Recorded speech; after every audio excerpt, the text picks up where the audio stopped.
Hi, I am Per Eriksson. So here we are in Sweden and we are on our way to Gothenburg and we are on our way to the one Michelin star restaurant, the Upper House.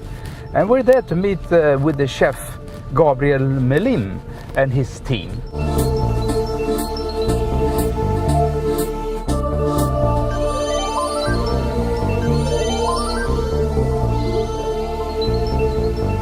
As you can see, I'm driving in Audi A5 G-tron that runs on biogas.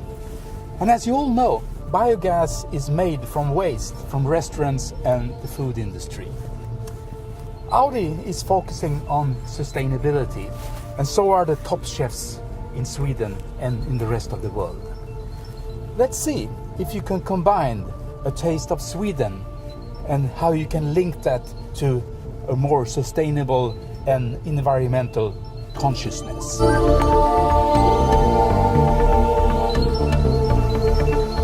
If you were to explain for somebody that's never been to the Upper House and had dinner here about your style of cooking, what would you say? Our style is based on my memories growing up on the West Coast, together with my experience in France. So I like when it's a lot of familiar flavors combined with something new. So for example here, we're from Gothenburg, or this is Gothenburg, so we use a lot of seafood, obviously. Then when it comes to vegetables and meat, we have a network of local farmers and producers that we work with. And, I mean, they are the ones doing the hard job, so we try to keep it simple, yet complex. So we let the produce speak for itself. And we have the menu is never static. If we get something nice, we put it on the menu.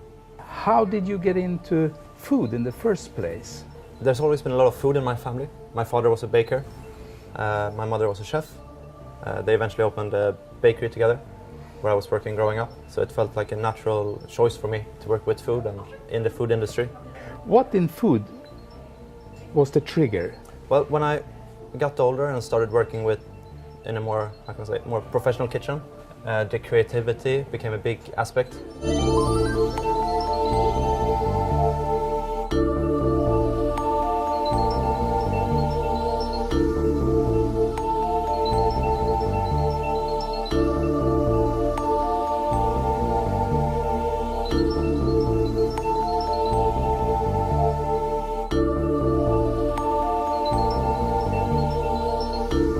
How was your journey from the bakery to the Upper House? I went to chef school here in Gothenburg. Then at 17 I got the chance to move to France for a one-year stage. So I moved to a small town called La Rochelle, where I worked at Le Maison de Moët. After that I moved back to Sweden, finished school and moved to Italy, to Milano, and worked at a place called Giacomo. After that I felt it was time to move back to France. Moved to Paris, spent 5 years there. Mostly working with Petter Nilsson, like I said. After that, moving back to Sweden, spent some time in Stockholm, working with Matthias, working at Sprit Museum. Before I got the chance to move to New York, started working at Aska for a couple of years. After that, I was a bit unsure what to do, so I moved back to Gothenburg because I wanted to move home again. And this opportunity showed up to take over this kitchen and this amazing restaurant.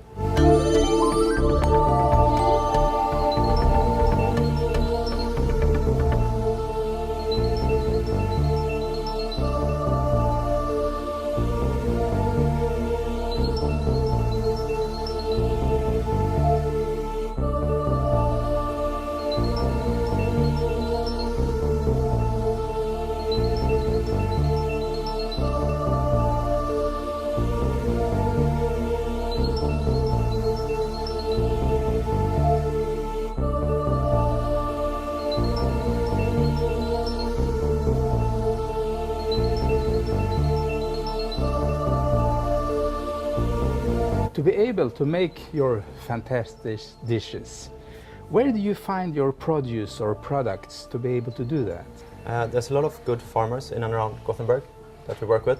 Some special ones that we work a lot with. So we have a woman, Maria from Leksletten. She makes all the quails for us. She has a couple of pigs. So basically I speak to her and she has one Mangalista pig and we can buy it. So we buy it basically when it gets born, then we get it 1 year later. We have a goat farmer also outside of Gothenburg, where we buy all the milk and goat produce that we use. Then we have another guy who is like a vegetable agent for us. I tell him what we would like, and he has this network of farmers that he speaks to. Maybe he has it, maybe not, but maybe he has something nicer even. And then we use that instead. We grow our own vegetables on the roof.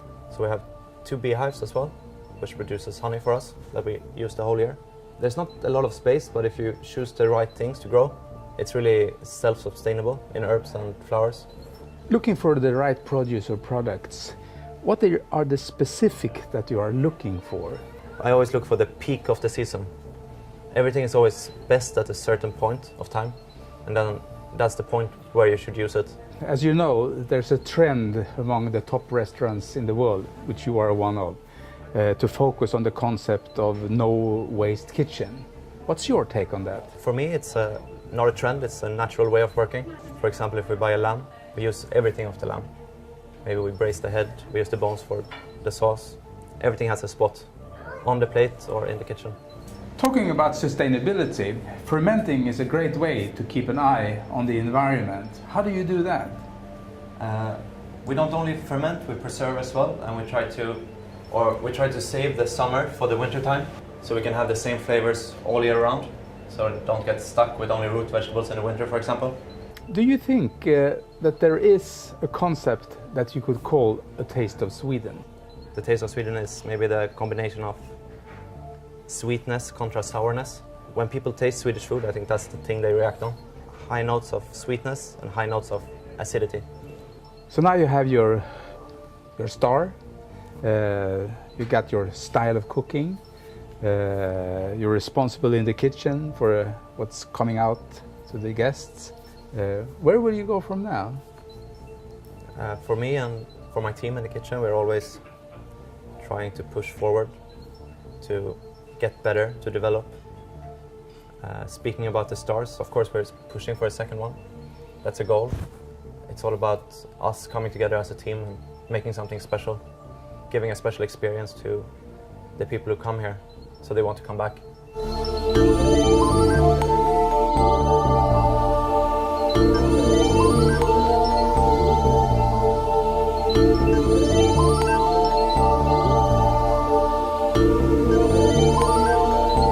If you were to give an advice to a young person that wants to become a chef, what would that be?